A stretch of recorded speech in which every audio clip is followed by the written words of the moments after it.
My hair is so soft after having those braids in. Like,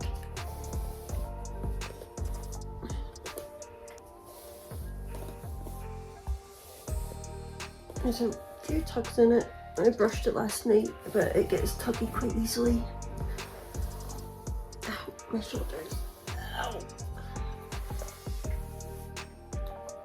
I need to find something that like brushes my hair for me that's, you know, not a human, because humans need time for themselves to do their own things, and I need somebody who can brush my hair at the drop of a hat without having to like pre-plan it.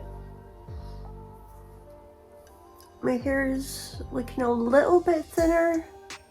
I think maybe it might just be because I've not washed it. But it's growing back really well. I'll see if I can find a before picture and put that up, and then you can see the difference that Auntie's oil has made in my hair. My arms. I wish tying your hair up didn't take so long, because now after just like brushing it out and just tying it back like this, my arms and neck hurt so much. Okay, how are we gonna get this on there?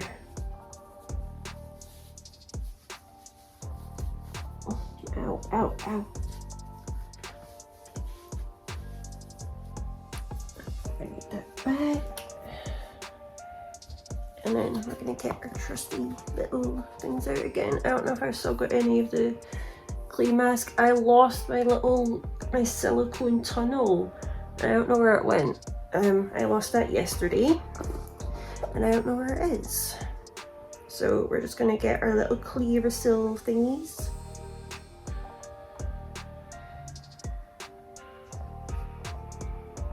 So for the next few days, or maybe next week, I'm gonna have to go pretty hard on my skin just to get it back on track. When I say hard on my skin, I don't mean like excessively rough and whatever else. Like, my skin is sensitive to an extent, but I don't mean like being like super harsh on it or anything, or like damaging it. I just mean like it's gonna have to go back through boot camp to get it like on track. Oh, there's the eye sting from the vapor to the like the tea trees and whatever else is in these pads. Oh, clean the underside of your nose, people. But yeah, like, if you don't remember these pads from the 2000s, well, it still is the 2000s, but if you don't remember these pads from the 2000s, then get a tub and use them, and as soon as that sting hits your eye, you will remember.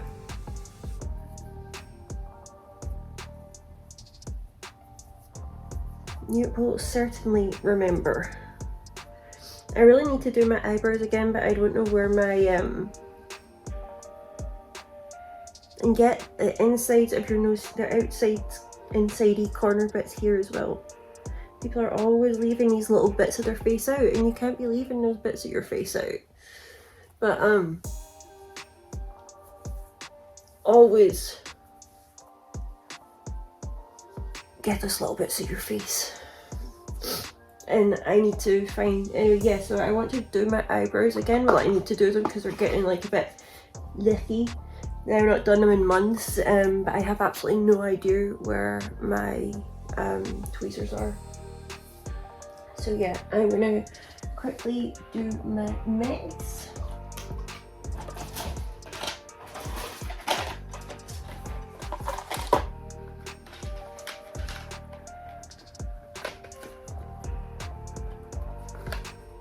I can't get into this. Oh,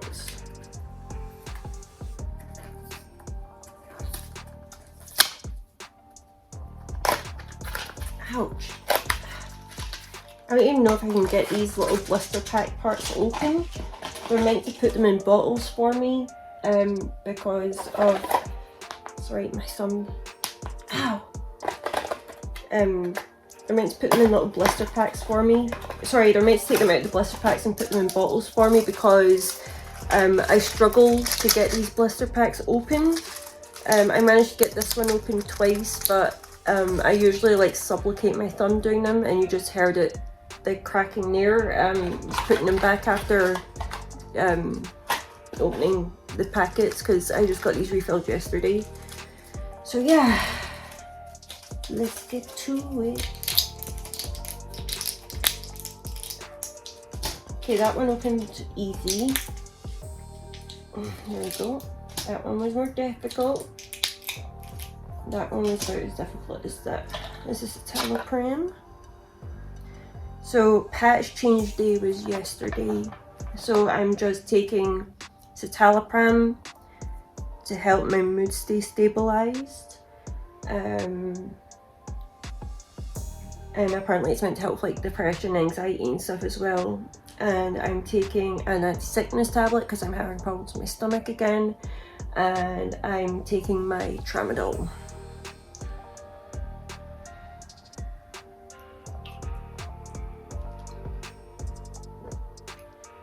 Oh, it's stuck to the roof of my mouth and my tongue.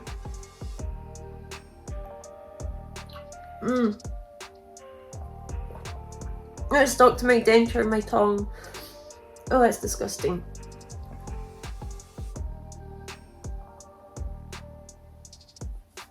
Oh, that was disgusting. But yeah.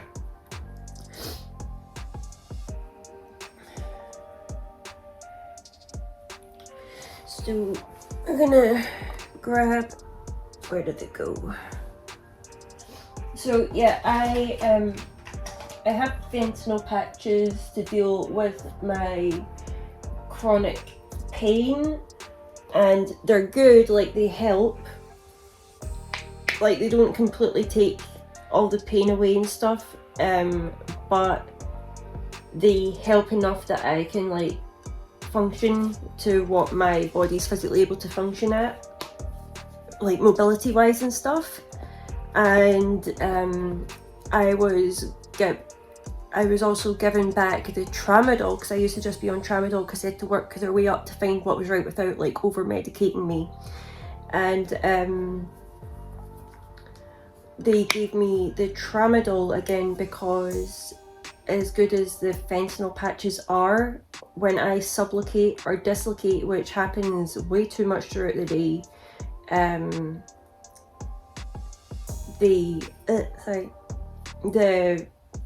fentanyl doesn't pick up the excess pain. It only deals with like the chronic pain. So like an impact pain or like a dislocation or subluxation pain, those things aren't going to be covered by the fentanyl patch. So sorry, I'm just using this face mask again. So they gave me back the tramadol so that when I'm having a pain flare or when I'm having or when I have a subluxation, a dislocation, whatever it is what's going on, that will help with the pain of that, which is the only reason that I'm on the two of them. And my hips and my pelvis and my lower and my pelvis and my lower back, my mid back and my hips are all twisted up pretty weird, and I can't get them back, and I don't like going to the hospitals and stuff to get adjusted and things put back in place unless it's like I really have to. So like if my kneecap comes out and it like flips around the wrong way, or it comes out and I can't get it back in myself, or if it comes out and the way that it's come out puts my whole body into shock, like something like that, I'll go to the hospital to get relocated. But I'm not going to go to the hospital to relocate something that will either go back by itself in a bit or however many days, longest I've had my pelvis out for was 20, oh, I don't know. I think it was about a total of 3 months maybe. I'd need to like ask my mum and look at a calendar and whatever else. It was a few years ago, well, more than a few years ago now. It was back when I was still on crutches.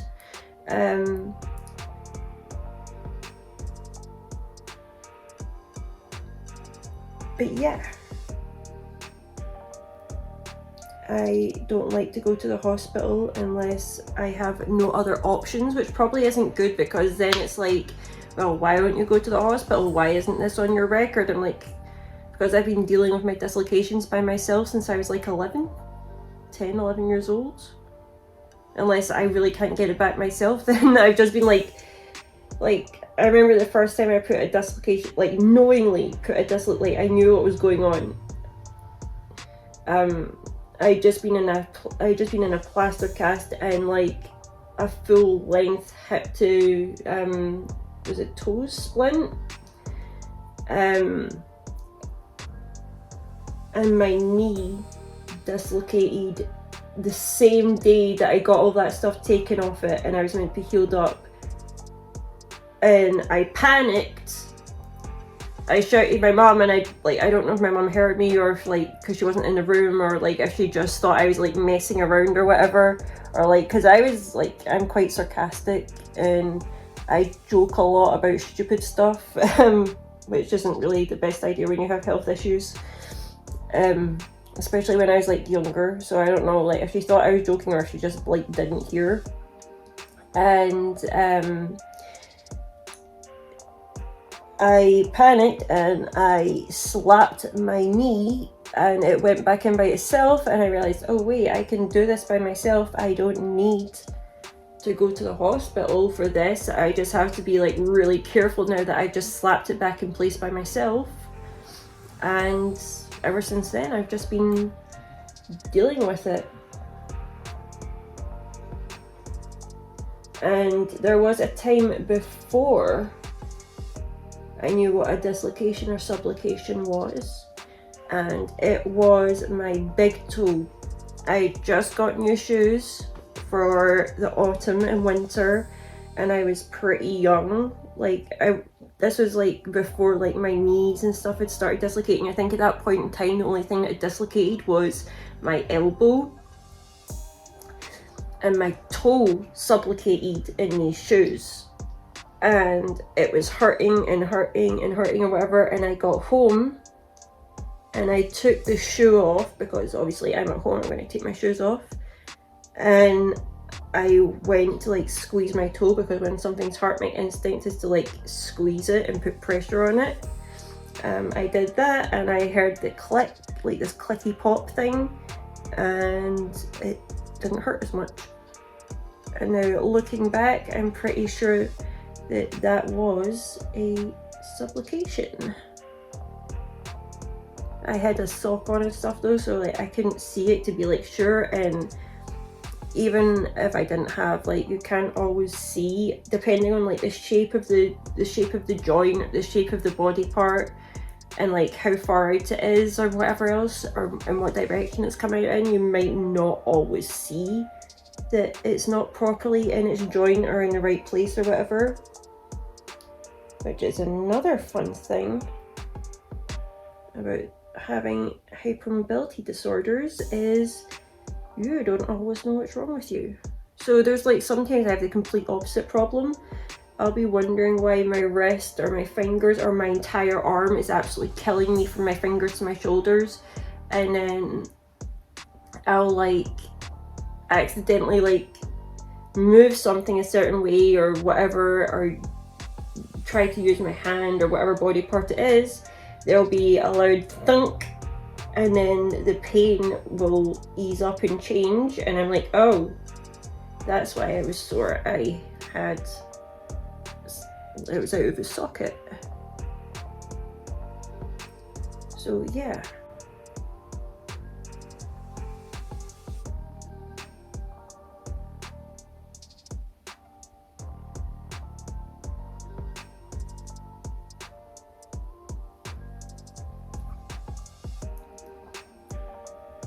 Oh, there is like just before I started filming this part, there Freya was barking, and whenever she barks, that could mean that somebody's at the door, and they just haven't used the doorbell, or the doorbell hasn't gone off properly or whatever. And I checked the doorbell, and there's this woman walking up the street with her 2 dogs, and this cute little like grey dappled dog just decided to like come on trotting up my path, because the delivery guy yesterday, sorry, the delivery woman who brought my meds yesterday, she didn't close my garden gate. This was meant to be my T-zone. My T-zone has now turned into my entire face, so we're just gonna roll with it. But yeah, the pharmacy delivery woman didn't close my gate behind her. So this morning, and it's like too cold, I'm not going out there. So this morning, well, it's still the morning, but whatever. This cute little grey dappled dog came trotting up my trotting up my pathway, and it was like, oh I hear this other doggy in here, she's barking, I'm gonna go and make a friend, okay human? And then his or her human called it back. But it was really, really cute. I don't know if that dog used to live here or visited here or something before I moved in, but it certainly seemed to know where it was going, and it wanted to be here. Or maybe it was a boy dog, and it was just like, ooh, those girl dogs in there smell pretty. They smell like pretty girls. Well, sir, you're not getting my little babies.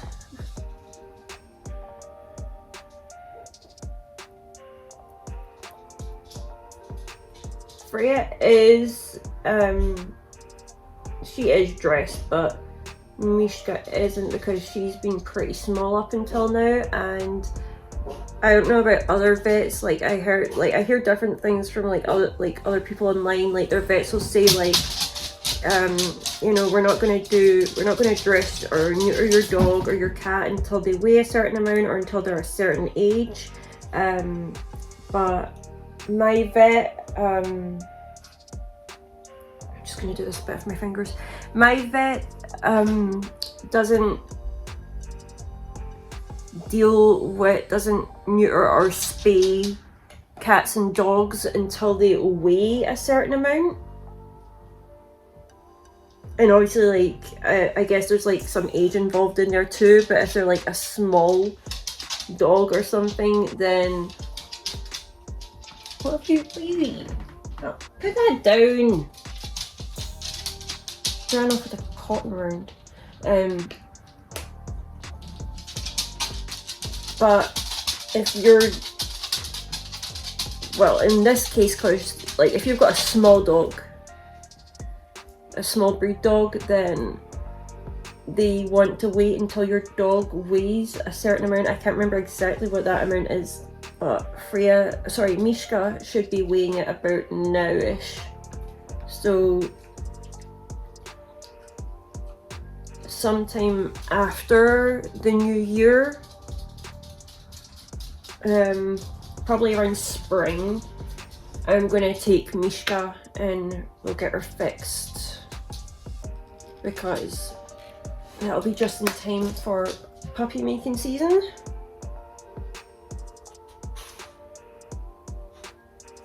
I've not had any problems so far with her. Like she's got brothers and her dad and stuff, and nobody really like bothers her about the whole puppy making stuff. We keep our eyes on them at like all times. What are you eating? What are you crunching? You got biscuits? So we've not really had to worry about anything like that. But it's better to be safe than sorry, especially now that she's at a weight and an age where, you know, she's fitting into like the vet's requirements for that.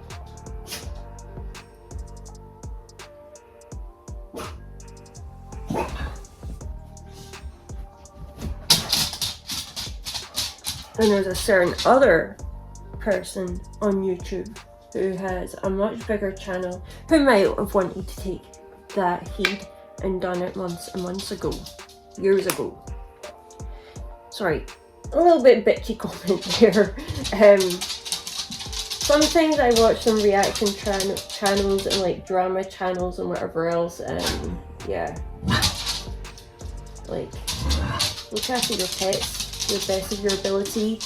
And if you have a disability, or you have health issues, or you have needs, you have extra needs and you need help to look after those animals, and you have animals and you want animals, then make sure you have people who are willing to not only support you but also help support and care for those animals as well. Don't just like take them on and then be like neglectful of them because you're in quotes disabled or whatever, or your mental health. Like, if you know you have health issues to any kind of degree, or there's a chance that you could get health issues to any kind of degree, then make sure you have people in your life. Okay, baby, I know we said. What is it?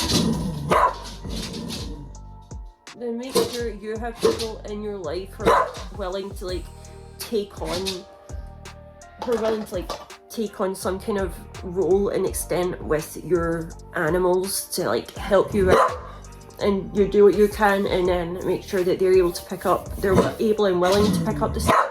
Don't just go out and get an animal. Anyway, I'm gonna get up while this is drying, and I'm gonna say to her, this is my T-zone. T-zone is here. This is on his face. So I'll see you in a bit. Bye. Well, that's awkward. I thought it was recording and it wasn't. Now I can't go back and do it, but we got it off in one. Little Leatherface moment for you if you want it. Next up, we're gonna do another one of these just to get any little like residue bits off and freshen up a little bit. And then we are going to use this by Mia clay mask, and this is for your scalp and your face. So I'm going to put this on my scalp and on my face because I am dealing with, I don't know if it's like some like mild psoriasis or something or what, but ever since I had that medication, my scalp and my body and my face have just been like really pissy. So we're gonna do that next. And my dog wants to play tug, so we're gonna give her a wee minute.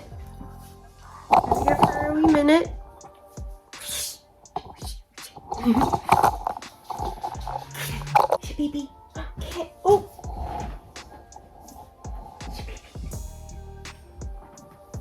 So I've got my mirror here, so I'm going to be doing it in my mirror, so you just get to kind of look at the side of me.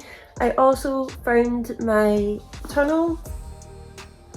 It was in the kitchen. It had fallen out. I think it'd fallen out and then my pup had stolen it because she likes to steal my glasses and everything else. So we're just gonna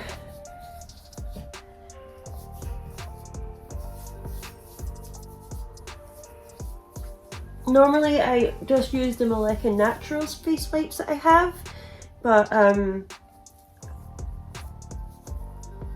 they're like my special favorite really good wipes, and right now my skin's needing all the salicylic acid it can get, so we're gonna keep the good stuff being the good stuff, and we're gonna keep the FBI open up stuff to be the FBI open up stuff.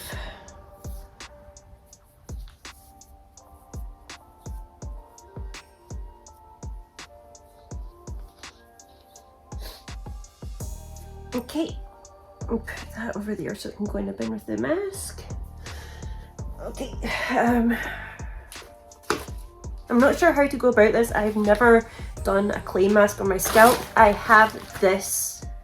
I do have a bigger one and it's foil lined, but I want to keep that for my hair mask, not my scalp mask. So I know how to put this on my face, but I'm not sure how to do it. Apply a thin layer of the mask onto your face and scalp. Leave the mask for 10 minutes and allow it to work. Rinse off thoroughly with plenty of water. Okay, and you know, external use. So we're using this. It smells really nice. It's apple scented. We're going to take my plugs out because I'm going to be putting some of this on my ears. Put them to the side where the pup can't get them, hidden away. And where did I put my brush? Where did I put my brush?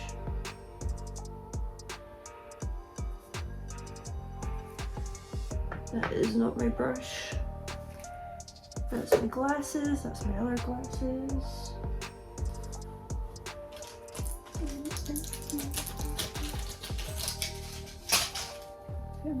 The same, everything. My organized thing only works in certain, doesn't work when I need to find. I don't know. I really don't know where that went. Okay, well, we'll just do it with our hands and we'll wash our hands after. Okay, so this is what the mask looks like. It's quite thick.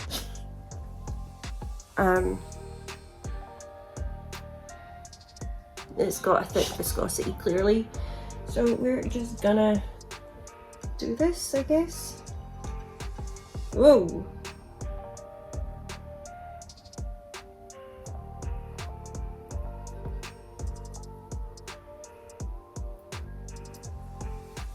Make sure it actually gets onto the scalp and not just like on my hair.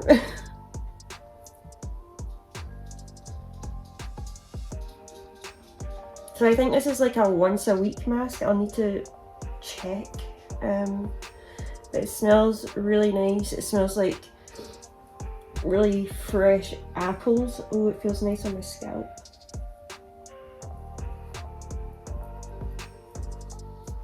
So get it in here. So yeah, I'm not sure. I can't even remember what the name of those medications was called. I know I've got it in a chat to my best friend somewhere, so I'm gonna have to go back and look it up, and if I find it, I'll put the name. But if you get it, if you're given it, then be warned that you might end up having to cut most of your hair off.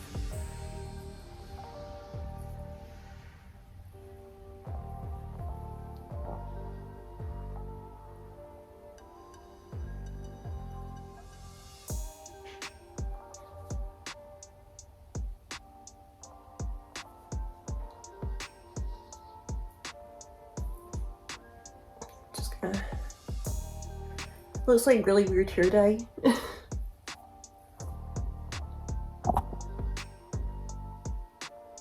Sorry, I got a message there.